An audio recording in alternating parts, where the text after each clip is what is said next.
Bangladesh shipping কর্পোরেশনের একটা তেলের ট্যাঙ্কার ওখানে ওরা পাস করতে দেয়নি। একটা জাহাজ আটকে দেয় এবং পরের শব্দটা খুব ইম্পর্টেন্ট, ওই জাহাজটাকে এনিমি জাহাজ হিসাবে ট্রিট করবে। ইরানের দেয়ালে পিঠ ঠেকে গেছে। So Iran must retaliate. চীন দেখেন কেন চুপ করে আছে, বিকজ চীন আমেরিকার সাথে কনফ্রন্টেশনে যেতে চায় না। এটা পিওরলি ইকোনমিক একটা রিজনের। মিডল ইস্টে Iran is the only last power. এখন ইসরায়েল ইনস্টিগেট করছে আমেরিকাকে। গভর্নমেন্ট আগামী মাসে তেলের দাম বাড়তে বাধ্য। উত্তর কোরিয়া অস্ত্র পাঠাইছে, চীন অনেক টেকনোলজি দিয়ে হেল্প করতেছে। এটা it's a power game between Americans and Russians and China. ইসরায়েলে তো চালাক যেতে, ওরা আমেরিকানদের এই পাগলের মাথার উপর দিয়ে বন্দুক ফাটাইছে। আমেরিকানরা একটা ওয়ে খুঁজতেছে যে লজ্জা না পেয়ে এখান থেকে নেগোসিয়েশনের মাধ্যমে বের হয়ে আসা।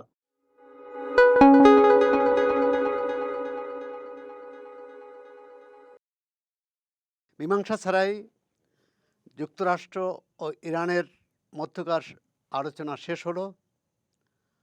আলোচনার পর মধ্যপ্রাচ্যে এখনও উত্তেজনা বিরাজ করছে। হরমুজ প্রণালী অবরোধের ডাক দিয়েছে ডোনাল্ড ট্রাম্প, কিন্তু অবরোধ কি মানছে বিশ্বের অন্যান্য দেশ, বিশেষ করে চীন, রাশিয়া? তারা এই অবরোধ প্রত্যাহারের দাবি জানিয়েছে। সব মিলিয়ে পরিস্থিতি কোন দিকে যাচ্ছে? যুক্তরাষ্ট্র কি ক্রমেই বন্ধুহারা হচ্ছে? ইসরায়েল ছাড়া কি তার পাশে আর কোনো রাষ্ট্র আছে? এসব প্রশ্নের জবাব খুঁজতে আমরা কথা বলবো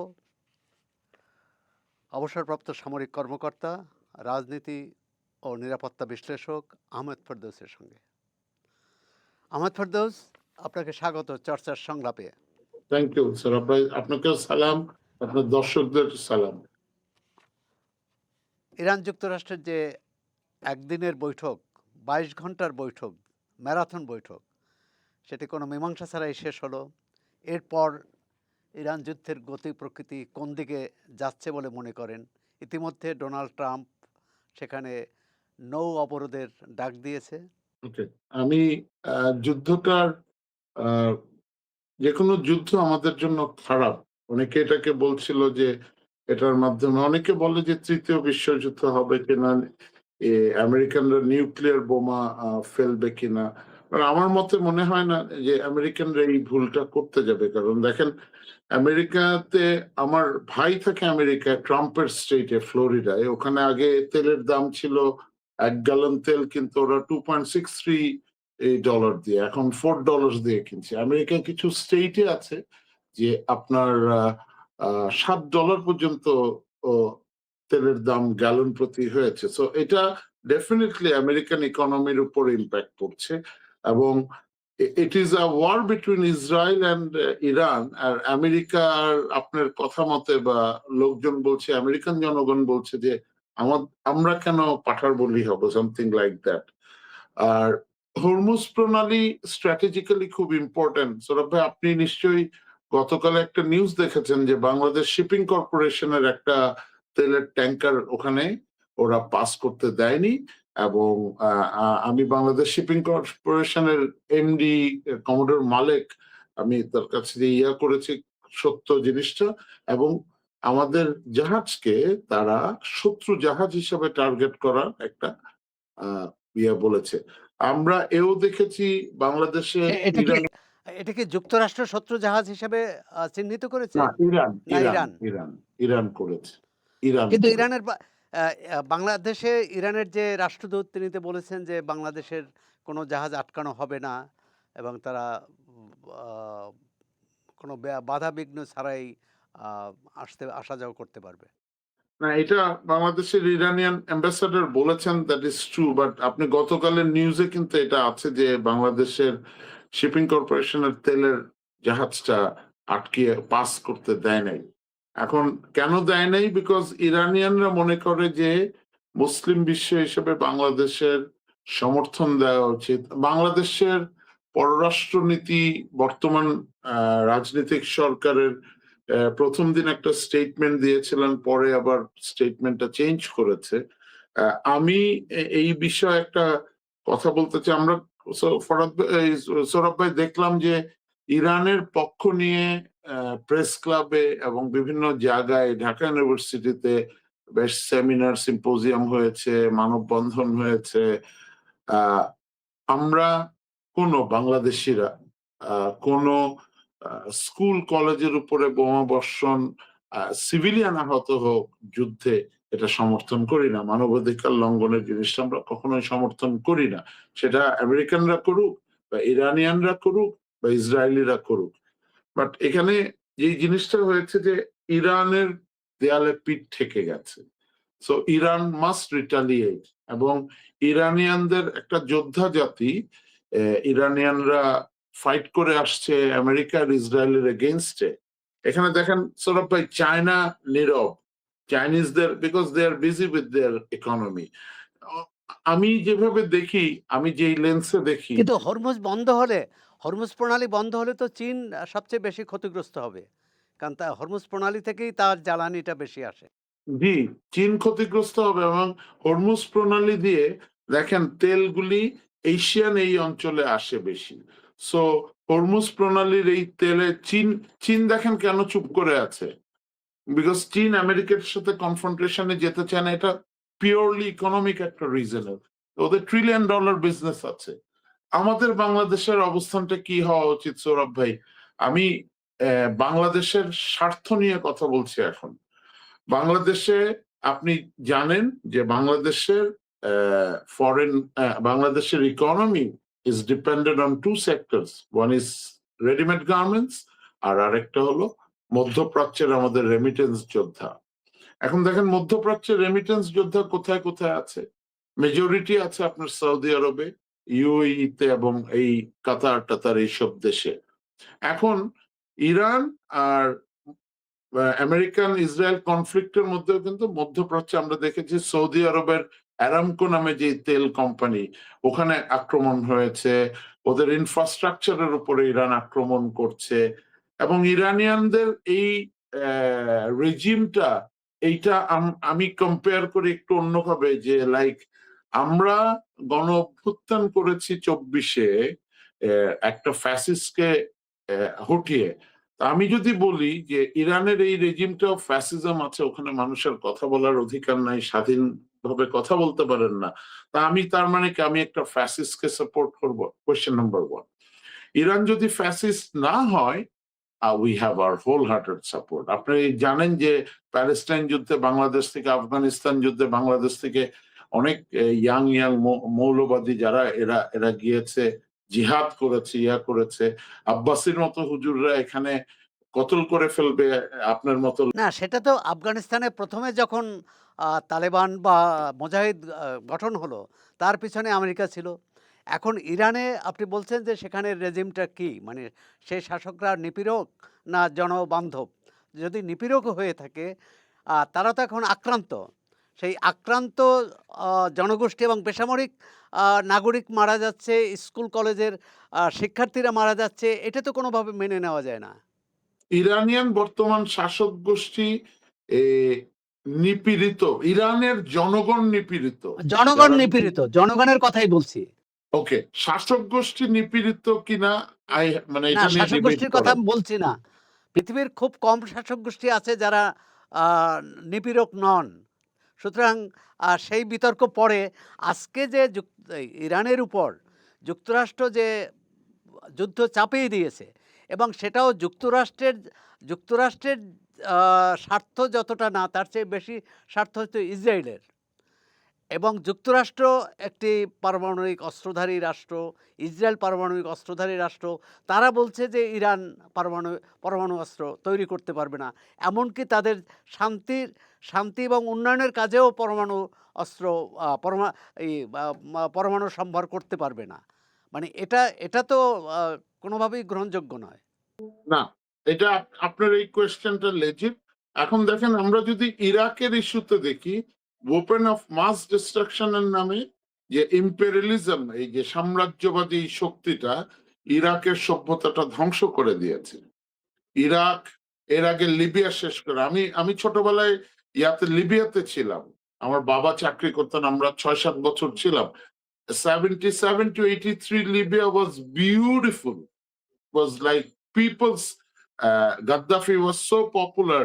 ধনী ব্যক্তিদের সম্পদ কুক্ষিগত করে হি এনশিওর প্রত্যেকটা বাচ্চা এডুকেশন পায়, চিকিৎসা পায়, মৌলিক নিডস গুলো এবং চাকরি পায়। এবং আপনি যদি অনেক ল্যান্ড আছে, আপনি এগ্রিকালচার করতে চান, এগ্রিকালচার লোন দিয়ে দেয়। বিয়ে করতে চান, ওখানে বিয়ে করলে আমাদের এখানে যেমন মেয়ে পক্ষ যৌতুক দেয়, দিতে বাধ্য করে, ওখানে ছেলে পক্ষ দিতে ওই মানে মেয়ের বাবাকে দিতে হয়। তো দেখেন এই মিডল ইস্টে শক্তিধর দেশ বলতে ছিল ইরাক, তারপরে লিবিয়া ছিল, Iran is the only last power. এখন ইসরায়েল ইনস্টিগেট করছে আমেরিকাকে ইরানের উপরে। এই এই আক্রমণগুলি কোনো মতেই সমর্থনযোগ্য না এটা। কিন্তু সৌরভ ভাই, আমি একটু নোক্তা দিয়ে রাখতে চাই, বাংলাদেশের পজিশন কি হবে এইটুকু আপনাকে একটু বলি। আমাদের যেটা আমি প্রথমে বলছিলাম, আমার রেমিটেন্স যদি, আমার যদি গার্মেন্টস এর ট্রাম্পের মতো শাসক হঠাৎ করে 25% দিয়ে যায়, আমরা কিন্তু আমেরিকা থেকে রেমিটেন্স পাওয়ার ক্ষেত্রে 2 নম্বর, প্রথমে ভিয়েতনাম, বাংলাদেশ, দেন চায়না। তা আপনি গার্মেন্টস গুলি কোথায় রপ্তানি করবেন? ইউরোপ আর আমেরিকা ছাড়া কি আপনি রাশিয়াতে রপ্তানি করবেন, না চায়নায় রপ্তানি করবেন, না ইরানে রপ্তানি করবেন? Question number 1। কোয়েশ্চেন নাম্বার 2, আমার মধ্যপ্রাচ্যে যে 1 কোটি সারা বাংলাদেশ মিলে ধরেন বাংলাদেশি এনআরবি 1 কোটির মধ্যে মেজরিটি তো মধ্যপ্রাচ্যে। এখন মধ্যপ্রাচ্যে সৌদি আরবের বিল্ডিং ধ্বংস হয়ে গেছে, রাস্তা কালভার্ট যদি ধ্বংস হয়ে যায়, কাতারে হয়, আমার আপনার ভাইরাই তো ওখানে শ্রমিক আকারে কাজ করে। ধরেন সৌদি এই এই কর্তৃপক্ষ ওরা যদি 5 লাখ বা সব মিলে 5 লাখ বাঙালি পাঠিয়ে দেয়, তো পাঠিয়ে দিলে এদেরকে কোথায় আপনি এমপ্লয় করবেন? ইরান, চায়না, রাশিয়া, টার্কি, নেই ওয়্যার, ইউরোপ, না, ইউ ক্যানট। কোথাও আমরা করতে পারবো না। ফেরদৌস ভাই, আপনাকে একটু থামাচ্ছি। না, সর্বশেষ কিন্তু একটা আহ, মিনিট। আপনি 5 লাখ চলে আসলে ইকোনমির উপর ইম্প্যাক্ট, এবং আপনার গার্মেন্টস এক্সপোর্ট বন্ধ হয়ে গেলে আপনার অর্থনীতির উপর ইম্প্যাক্ট। এবং সবচেয়ে বড় কষ্টটা হবে কি জানেন? 5 লাখ চলে আসলে আমাদের প্রতিবেশী ভারতের 5 লাখ শ্রমিক যদি ওখানে চলে যায়, ভাই, তাহলে কিন্তু you are losing the market. You are losing the market. না না, এবং আমি আমার দেশে দেখেন ভাই, সৌরভ ভাই, পেট্রোল পাম্পের লাইন দেখছেন আপনি? আই এম শিওর ঢাকা শহরে জ্যামের একটা মেইন কারণ এটা। 2 নম্বর হলো এলএনজির দাম বেড়ে গেছে, এলপিজির দাম বেড়ে গেছে। গভর্নমেন্ট আগামী মাসে তেলের দাম বাড়তে বাধ্য। আপনার সার নাই, 5টা সার কারখানার মধ্যে একটা আছে কাফকোতে, ওখানে গ্যাস, আপনার গ্যাস নাই। আপনার এলপিজি, আপনার ইকোনমির উপরে, আপনার কৃষির বড় মৌসুমে আপনি কিভাবে করবেন? বিদ্যুতের দাম আচ্ছা, বেড়ে ফেরদৌস গেলে ভাই, আমি কিভাবে বাঁচবো? আপনার কথাই আসছে। কিন্তু সর্বশেষ যে অগ্রগতি, সেটা হলো সৌদি আরবও কিন্তু এই অবরোধের বিরুদ্ধে অবস্থান নিয়েছে। তারাও বলছে অবরোধ প্রত্যাহার করা উচিত। চীন বলেছে, আ রাশিয়া বলেছে, এবং ইউরোপের অন্য কোনো দেশও কিন্তু এই অবরোধকে সমর্থন করে না। সেক্ষেত্রে এই যে অন্যায়ভাবে চাপিয়ে দেওয়া, এবং শুধু ইরানকে শাস্তি দিচ্ছে না তা না, বাংলাদেশ সহ এই অঞ্চলের সব দেশকেই শাস্তি দিচ্ছে। এখন একটা অন্যায় যুদ্ধকে তো আমরা সমর্থন করতে পারি না। না, না, অবশ্যই না। এবং ভেরি গুড পয়েন্ট। আপনার এইটার হরমুজ প্রণালীর আটকানো ভার্সেস এই যে ইসরায়েল আমেরিকান এই যে ফোর্স করা ইরানের উপরে weapon of mass destruction, nuclear, কি কি বললেন আপনি? কেন নিউক্লিয়ার? আমার তো বাংলাদেশে রূপপুরে পারমাণবিক দিয়ে আমি বিদ্যুৎ করতেছি। তাহলে কেন আমেরিকানরা বলবে যে ইরান পারমাণবিক দিয়ে বিদ্যুৎ উৎপাদন করতে পারবে না? তাহলে পৃথিবীতে কিন্তু ফেরদৌস অ্যাটমিক ভাই, এনার্জি। আপনি নিশ্চয়ই স্বীকার করবেন, অন্তর্বর্তী সরকার যে চুক্তিটি করেছে আমেরিকার সঙ্গে, সেই চুক্তিতে আছে যে পরবর্তীকালে বাংলাদেশ কোনো রকম পরমাণু প্রকল্প নিতে পারবে না। এটা কি ভালো হইছে বাংলাদেশের জন্য? না, না, না, ভালো তো হয়নি। এটা তো জাতীয় স্বার্থ বিরোধী, এবং অফকোর্স এটা জাতীয় স্বার্থ। এক ধরনের ডক্টর এক ধরনের ইউনূস স্যারের গভর্নমেন্ট এক ধরনের আপনার যেই, অধীনতামূলক চুক্তি। হ্যাঁ, বুঝিনি। একটা অধীনতামূলক চুক্তি, এটা স্বাধীন কোনো রাষ্ট্র করতে পারে না। অফকোর্স, ফুললি এগ্রি আপনার সাথে। কিভাবে করে তাহলে বাংলাদেশের তাহলে স্বার্থ আমরা ফ্যাসিস্ট সরকারকে সরিয়ে আমরা কোন সরকার আনলাম? আরেকটা ফ্যাসিস্ট আনলাম। উনি নিজেই তো একটা অটোক্র্যাট, মানে ইউনূস স্যার। তখন আমি আপনার সাথে বিভিন্ন টক শোতেও বলেছি, ভাই Yunus sir was the best choice তখন। বাট উনি তো কারো কথা শুনতেন না। আমাদের বন্ধু বান্ধবরা উপদেষ্টা ছিলেন, কয়েকজন উপদেষ্টার ইয়াতে দেশ চলতো। উনি কোনো কথা শুনতেন? উনি কোনো কথা শুনতেন না। উনি এমন কোনো লাইসেন্স দেয় নাই যে উনি নেয় নাই। বলেন সৌরভ ভাই, আমি ভুল বললে আপনি আমাকে থামাবেন। ২ নম্বর হলো, উনি ৬০০ কোটি টাকা ঋণ মওকুফ করে ৭০০ কোটি টাকা, ১০০ কোটি টাকা ইয়াতে কি জুলাই ফাউন্ডেশনে দিছে। আজকে জুলাইয়ের যারা আহত এরা কেন ভিক্ষা করতেছে সৌরভ ভাই? You have to answer me. Dr. Yunus government has to answer. জুলাইরা ভিক্ষুক। জুলাইয়ের যারাই করেছে, বিএনপি করেছে, শিবির করেছে, ছাত্ররা করেছে, জনগণ করেছে, এরা কি দাঁড়ে দাঁড়ে ঘুরবে? এই দায় কি এই তারেক ভাইয়ের সরকার নিবে? নেওয়া উচিত? আপনার আমার নেওয়া উচিত? না, নেওয়া উচিত না। এবং এর জন্য আমরা মনে করি অন্তর্বর্তী সরকারকে জবাবদিহি করা উচিত। একই সঙ্গে যে বিষয়টা আমরা আবার ইরানে ফিরে আসি, আ চীন নতুন একটা প্রস্তাব দিয়েছে। চীনের প্রেসিডেন্ট শি জিনপিং, তিনি বলছেন শান্তি আলোচনার একটা তিনি বলেছেন যে শান্তি আলোচনা আবার শুরু হতে পারে। আপনি কোনো সম্ভাবনা দেখছেন? আমি একটু সম্ভাবনা দেখছি সৌরভ ভাই, বিকজ অ্যাকচুয়ালি যদি ওয়ার গেমের ফুটিং এ বলি, যেই পরিমাণ মিসাইল, যেই পরিমাণ ডিস্ট্রাকশন হয়েছে, এখন এইটা আমেরিকানরা এখন লজ্জাজনক একটা হার থেকে, মানে ইটস এ ওয়ে আউট, যে সম্মানজনক ভাবে একটা শান্তির ইয়ার মধ্যে আমরাও হারি নাই তোমরাও হারি, জিনিসটা এরকম। কারণ আমেরিকান জনগণের কাছে কিন্তু ট্রাম্পকে জবাবদিহি করতে হবে। আপনার নিশ্চয়ই মনে আছে ৬টা লাশ গেছিল, আমেরিকান জনগণরা কি করছে? ওদের সৈনিকদের জীবনের মায়া আছে রে ভাই। আপনার আমার দেশের সৈনিক, আমাদের দাম মায়া নেই। আমরা হিল ট্যাক্সে মরতাম, লোকজন তালি মারতো, দেশের সেনাবাহিনী নেই। বাট আমেরিকান জনগণ উইল প্রোটেস্ট। এবং আমেরিকা যেই গ্রাউন্ড ফোর্স পাঠিয়েছে ইরানকে আক্রমণ করার জন্য, ইরান হ্যাজ ডিপ্লয়েড 1 মিলিয়ন, ১০ লক্ষ গ্রাউন্ড ফোর্স। এবং আপনি জানেন সৌরভ ভাই, যে কুয়েতে যখন ইরাক আক্রমণ করেছিল, যতক্ষণ যুদ্ধে আপনি ভূমি দখল করতে না পারেন, আপনি টেকনোলজি দিয়ে আমাদেরকে ফাটায় ফেলতে পারেন, বাট ভূমি দখল না করলে কিন্তু ওই দেশ জয় করা হয় না। তো আমেরিকানরা একটা ওয়ে খুঁজতেছে যে লজ্জা না পেয়ে এখান থেকে নেগোসিয়েশনের মাধ্যমে বের হয়ে আসা। এবং ইরান তো এগ্রেসিভ, ইরান কিন্তু কম্প্রোমাইজ করতে চাচ্ছে না। আপনি হলে করতেন? আমি হলে করতাম না। কারণ আমার দেশকে এবং দেখেন ইরানিয়ান জনগণ, মানে ওদের সিস্টেমটা এত সুন্দর, ওদের আর্মি চিফকে মেরে ফেলেছে, ওদের প্রধান ইয়াকে মেরে ফেলেছে, বাট থিংস আর সাচ যে ১০ জন মারলেও এরা নেক্সট লেয়ার এটা হয়ে আসবে। যেমন আমাদের দেশের জামাতকে আমি অনেকে অপছন্দ করে, আমিও হয়তো করি কারণ মুক্তিযুদ্ধের ইসে, কিন্তু জামাতের একটা খুব ভালো জিনিস আমি সবাইকে বলে, আমি রাজনীতি করি না সৌরভ ভাই, যে ওদের রেজিমেন্টেড একটা ফোর্স, ওরা কিন্তু, এবং financially they are very solvent. জামাতের একটা কর্মী, সে অন্য সংস্থা নয়, ইসলামী ব্যাংকে, সে তার বেতন থেকে ২০ বা ১৫ বা ২৫% দিয়ে দেয় জামাতের ফান্ডে। তো অন্য দলগুলি, আওয়ামী লীগ, বিএনপির এগুলি নাই। They have to depend on ইলেকশনে আমরা কি হয় এগুলি আমি জানি। কামিং ব্যাক টু ইরান, ইরানের এই নেগোসিয়েশন শি জিনপিং যেটা করেছে, এটা না হলো এই যুদ্ধ থামতে উদ্যোগ বাধ্য। নিয়েছে। তিনি আশা করছেন যে আলোচনাটা আবার হবে। আপনিও সৌরভ ভাই, আপনিও তার ইরান সঙ্গে করুক, একমত। এরপরে দেখবেন পুতিন আসবে। It has to stop, the war has to stop. এইভাবে প্রলং, কারণ দেখেন এক হরমুজ পোড়ানিতে ইরান বন্ধ করে দেয়, পুরা এশিয়া, পুরা বিশ্বের ইকোনমির উপরে ইম্প্যাক্ট পড়ছে। আপনি রাশিয়ার প্রেসিডেন্ট ভ্লাদিমির পুতিন ইতিমধ্যে বলেছে আমরা তেহরানের পাশে আছি। ওদের তো বলতে তেহরানের পাশে তো থাকতে হবে। উত্তর কোরিয়া অস্ত্র পাঠাইছে, চীন অনেক টেকনোলজি দিয়ে হেল্প করতেছে। মানে এটা it's a power game between Americans and Russians and China. And চাইনিজরা আর স্মার্ট, ওরা কিন্তু ওদের অর্থনৈতিক ইন্টারেস্টটা আগে দেখে।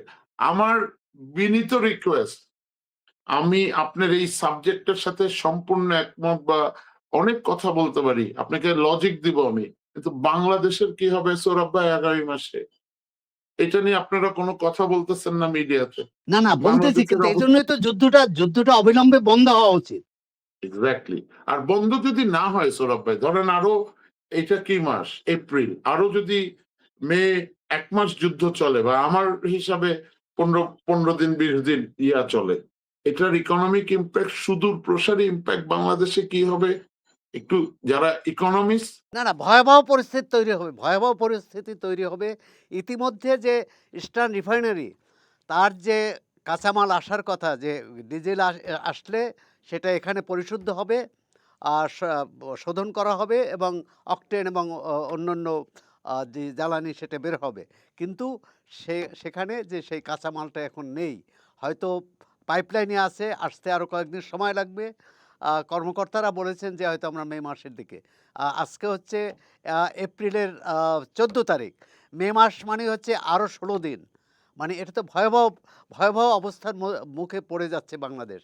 মানে এটার এখন এই যুদ্ধের বিরুদ্ধে যে জনমত, আর সেখানে বাংলাদেশ, আপনি প্রথম বলেছিলেন যে সরকারের পক্ষ থেকে প্রথম যে বিবৃতি দিয়েছিলেন, সেই বিবৃতিটা খুবই কী বলে, এক ধরনের পক্ষপাতমূলক, মানে আক্রমণকারী এবং আক্রান্তকে একই দৃষ্টিতে দেখা।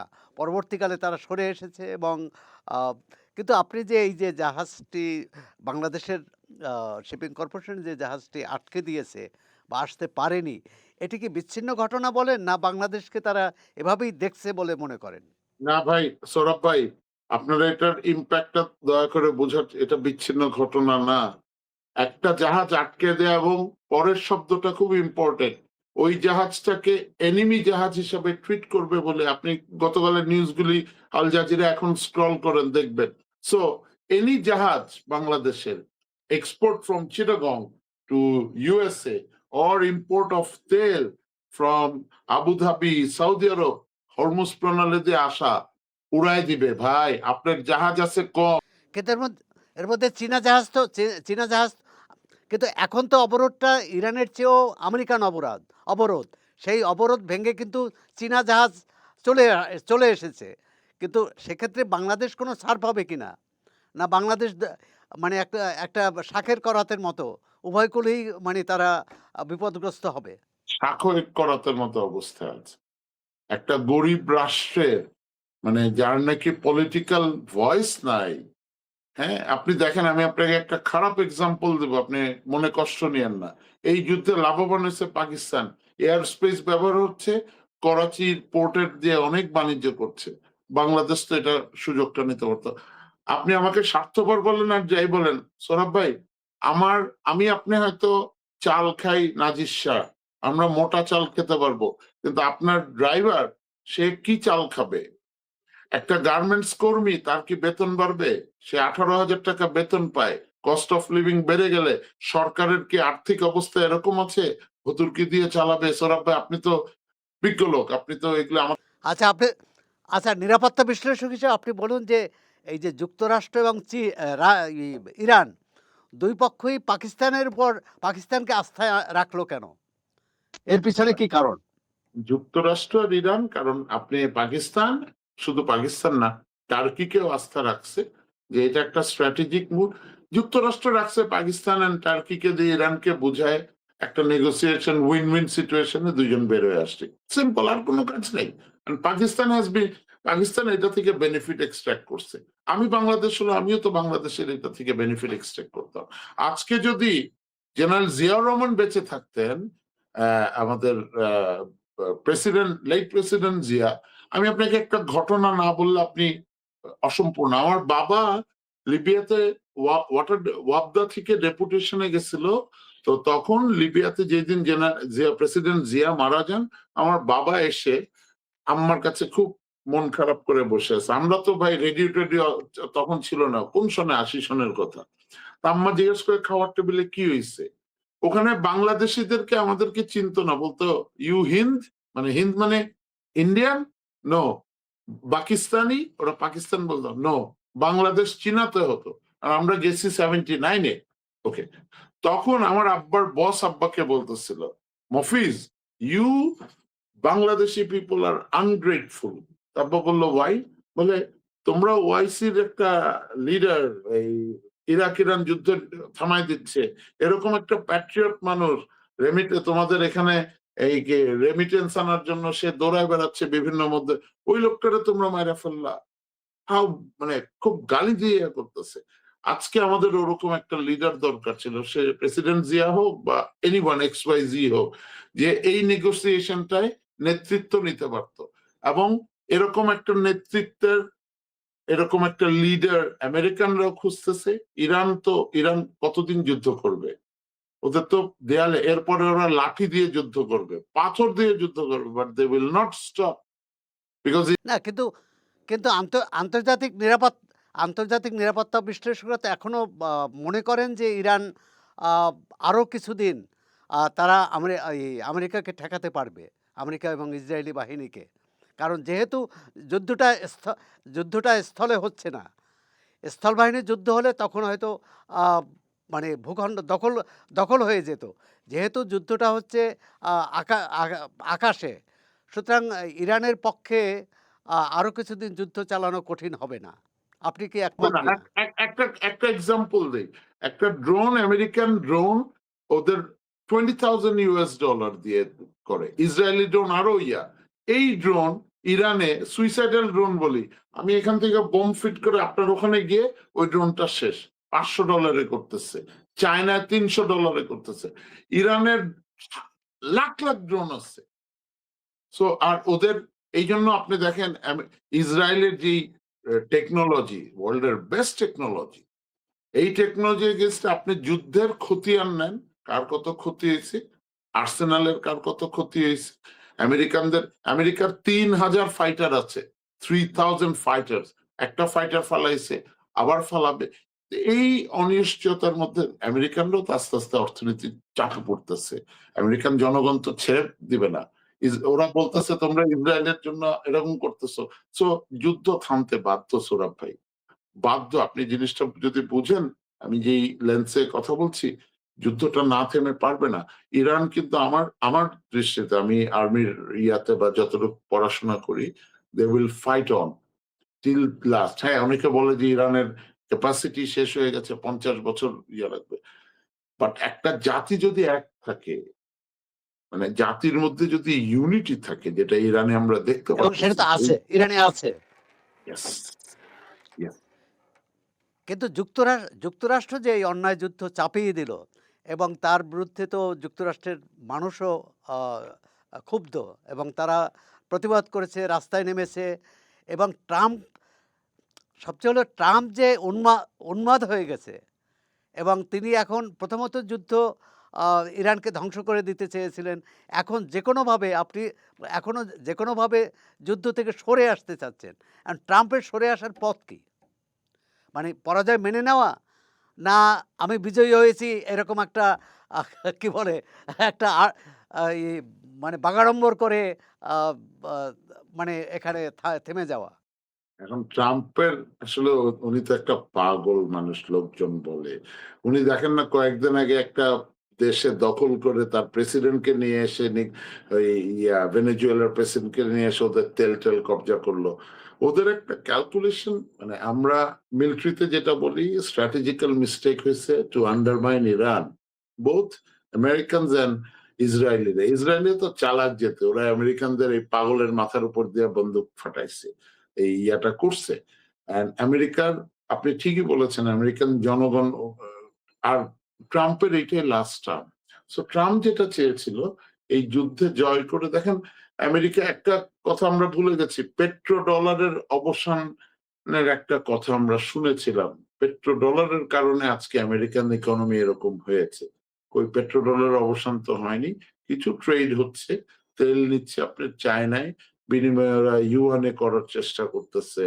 তো এই বাংলাদেশ তো ইন্ডিয়া থেকে তেল নিলে ডলারে নিতে হবে, কথার কথা, বা বাংলাদেশের মতো এরকম রাষ্ট্র ডলারে নিতে হবে। এই ডলারটাকে যদি ফেলে দিতে পারতো, পেট্রো ডলারের অবসান হতো, আমেরিকানরা সারেন্ডার করত। এবং আপনি যদি মনে করেন যে কেউ যদি মনে করে আমেরিকানরা ইরানের নিউক্লিয়ার বোম ফালাবে, তো ইরানের সমর্থন দেয় এরকম দেশ আছে, তারাও যদি একটা নিউক্লিয়ার বোম দেয়, নিউক্লিয়ার ওয়ারফেয়ার হয়, this will be third world war. And আপনার হিরোশিমা নাগাসাকিতে 1944 সনের বিভৎসতা আমি দেখেছি। ওইটার আশেপাশের কয়েক 50-60 বছর লাগছে ওয়েদার গুলি ঠিক হতে, মানে বিভৎস। আমরা ওদিকে এটা ভয় দেখাচ্ছি না, বাট আমার মনে হয় না আমেরিকানরা নিউক্লিয়ারের দিকে যাবে। আর ইরান এই প্রেশারটা, আপনি যদি ইরান হতেন সৌরভ ভাই, আপনি যদি ইরানিয়ান শাসক হতেন, আপনি কি করতেন? উত্তরটা আপনার কাছেই জিজ্ঞেস করছি। এবং ইরান কিন্তু রিটালিয়েট করে যাবেই। এবং আমার মনে হয় এই যে চায়না যেহেতু ইন্টারভিন করেছে, রাশিয়া ইন্টারভিন করেছে, পুতিন ইন্টারভিন করেছে, এই নেগোসিয়েশনটা হয়তো 10 দিন 15 দিন, এখানে তো ইগোর খেলা রে ভাই। ট্রাম্পের মতো একটা American super powers, American multinational corporation গুলির money, billions of dollar, trillions of dollar, America dominate করতেছে সারা বিশ্ব। আপনি নৌবহর পাঠাচ্ছে বিভিন্ন জায়গায়। আমেরিকা তো কখনো আক্রান্ত হয় নাই রে ভাই। আমেরিকান জনগণ তো বোমা কি জিনিস বুঝে নাই। আক্রান্ত হচ্ছে তো এই দেশগুলি, আমাদের এই যে সোকল এশিয়ান সারাউন্ডিং দেশগুলি। এই ডেভাস্টেশন তো ওরা দেখে নাই। বাট ওদের কিন্তু মানবাধিকারের ইস্যুতে ওরা প্রেসিডেন্ট এগেনস্টে কথা বলে, ফাটায় ফেলে বক্তৃতা দিয়ে। আজকে আপনি বাংলাদেশে বলতে পারবেন?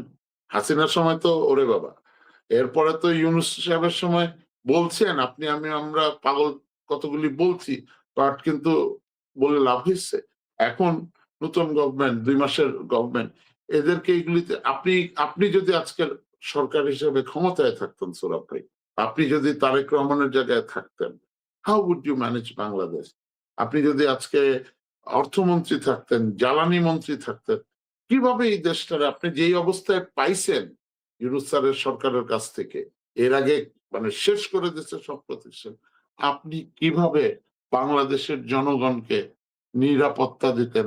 জ্বালানি নিরাপত্তা, খাদ্য নিরাপত্তা, সামাজিক নিরাপত্তা কিভাবে দিতেন ইয়া ভাই, সৌরভ ভাই?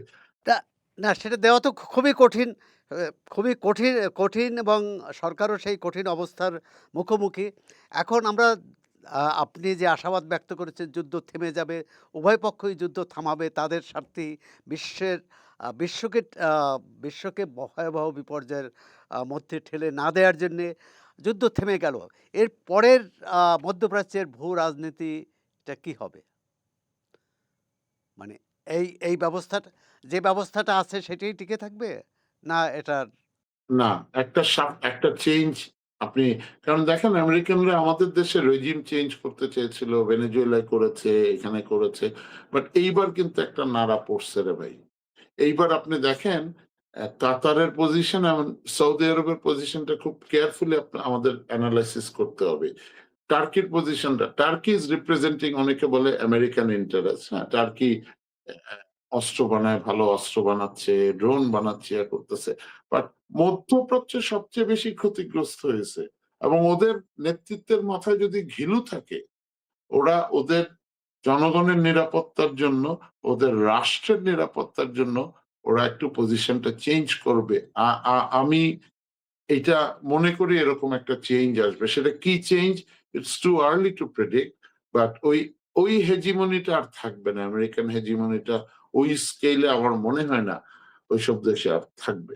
কারণ এখানে রাষ্ট্রের স্বার্থ জড়িত, ইয়া ভাই, সৌরভ ভাই, রাষ্ট্রের জনগণের স্বার্থ জড়িত। জনগণের কাছে তো আপনাকে জবাবদিহি করতে হবে। যতই কিংডম অফ সৌদি আরবে বলেন, জনগণ খেপে গেলে একটা আন্দোলন করলে কিন্তু রাজতন্ত্র চলে যাবে, আর আমেরিকানরা এদের টিকায় রাখতে পারবে না।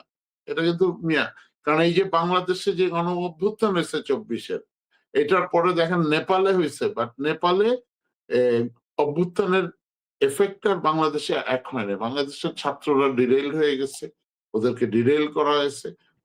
ওদেরকে আমরা রিকোয়েস্ট করেছিলাম তোমরা শ্যাডো গভর্নমেন্ট হিসাবে থেকে 2031-এ নির্বাচনে যাও, টাকার খেলার কাছে হেরো না। ওরা কথা শুনে নেই। সো দ্য রেজাল্ট ইজ আপনি বলেছিলেন 24-এর অভ্যুত্থানে আমেরিকার একটা ভূমিকা ছিল। কিরকম ভূমিকা ছিল? এটা রেজিম চেঞ্জের ভূমিকা ছিল, আমরা যতটুকু খবর পেয়েছি বা আমাদের ইয়ে আছে। আপনি আমেরিকার ভূমিকা ছিল আপনি এই এত বড় আন্দোলন হলো, কোনো টাকা পয়সার অভাব পড়ে নাই, টাকা পয়সা নিয়ে ইয়া হয় নাই। Isn't it strange? বাট আমাদের হিসাব মতে এখানে প্রায় few million dollars were spent. আপনি দেখেন 24-এর 5ই অগস্টের পরে আন্দোলন করেন আর এই ইয়া করেন, চাঁদাবাজি শুরু হয়ে গেছিল। সেটা এনসিপির ছেলেরা, বৈষম্যের ছেলেরাও করছে, এটা করব এটা করব। টাকার অভাবটা আসছিল। এত বড় 24-এ আন্দোলন হলো, জুলাই মাস থেকে অগাস্ট মাস 36 দিন, তার আগের গুলি আন্দোলন, এত বড় মুভমেন্টে মানুষ, হ্যাঁ আপনি বলবেন সৌরভ ভাই পানি লাগবে, পানি এরকম নিয়ে গেছে মানুষ, ইয়া করছে, অফকোর্স করেছে, আমি করছি, আপনি করছেন, অনেকে আমরা, মানে আমি আপনার ছেলেকে বাঁচানোর জন্য, আপনার মেয়েকে বাঁচানোর জন্য আপনি গিয়েও এই আন্দোলনে সহায়ক হয়েছেন, কারণ আপনি ইউ আর সাপ্রেসড, আপনার কথা বলার অধিকার ছিল না। এই টাকাগুলি আসলো কোত্থেকে সৌরভ ভাই? এত মুভমেন্ট। আচ্ছা, কোথা থেকে আসলো সেটা ভবিষ্যতে হয়তো জানা যাবে, এই মুহূর্তেই আমরা জানতে পারছি না। নানা রকম তথ্য, এবং সেই তথ্য আসছে, সে তথ্য কতটা সঠিক সেটা বিচার বিশ্লেষণ হবে। ইরান এখন যে আক্রান্ত, এবং ইরানের কারণে বাংলাদেশও আক্রান্ত। আপনি বলছেন যে আগামী মাসে আমরা জ্বালানি পাবো কি পাবো না, আমরা চাই যুদ্ধ অবিলম্বে শেষ হবে এবং শান্তি আসবে সেখানে। এবং প্রতিটি এই যে স্কুলের শিশুদের যেভাবে বোমা মেরে হত্যা করা হলো, এটি তো মানবতার বিরুদ্ধে অপরাধ। এবং ইতিমধ্যে মার্কিন প্রেসিডেন্ট ডোনাল্ড ট্রাম্পকে যুদ্ধ অপরাধের দায়ে অনেকে সেই দেশেরই যারা বিশ্লেষক, যারা বুদ্ধিজীবী, তারা অভিযুক্ত করেছেন। এরও একটি জবাবদিহি হওয়া উচিত, এরও বিচার হওয়া উচিত। আর যুদ্ধ কোনো সমাধান দেয় না, যুদ্ধ কখনো মানুষের মঙ্গল আনে না। সুতরাং আমরা আশা করি ইরান যুদ্ধের অবিলম্বে সে আলোচনা করে হোক, অথবা দুই পক্ষ এক ধরনের নেপথ্যে হলেও যদি এই যুদ্ধটা শেষ করে ততই মঙ্গল, সেটি বাংলাদেশের জন্য এবং সারা বিশ্বের জন্য। একটা লাস্ট অ্যাপিল ছিল, এই যে মানুষের, আমি সৈনিক সৌরভ ভাই, আমার আপনাকে গুলি করতে হাত কাঁপে, ইভেন শত্রুকে গুলি করতেও হাত কাঁপে। ধরেন ইন্ডিয়া বা ইয়াতে ইন্ডিয়ান জনগণকে তো আমি কখনো গুলি করবো না, এবং একটা গুলি খেলে সৌরভ ভাই একটা পরিবার ধ্বংস হয়ে যায়, একটা রক্ত, এই এতগুলি রক্ত, এটা কখনো, মানে আমি বোঝাতে পারছি আপনাকে, ইট has to stop, this has to stop. একটা মানুষ মারা যাচ্ছে, এটা ঠিক না। এটা আল্লাহ ওদের হেদায়েত করুক, ট্রাম্পকে, ইরানিয়ান নেতৃত্ব, বিশ্ব নেতৃত্বকে, এটা বন্ধ হোক, অবিলম্বে, আজকেই বন্ধ হোক, এখনই বন্ধ হোক সৌরভ ভাই, নাহলে আমরা ধ্বংস হয়ে যাব। আপনাকে চর্চার সময় দেওয়ার জন্য আপনাকে অনেক অনেক ধন্যবাদ।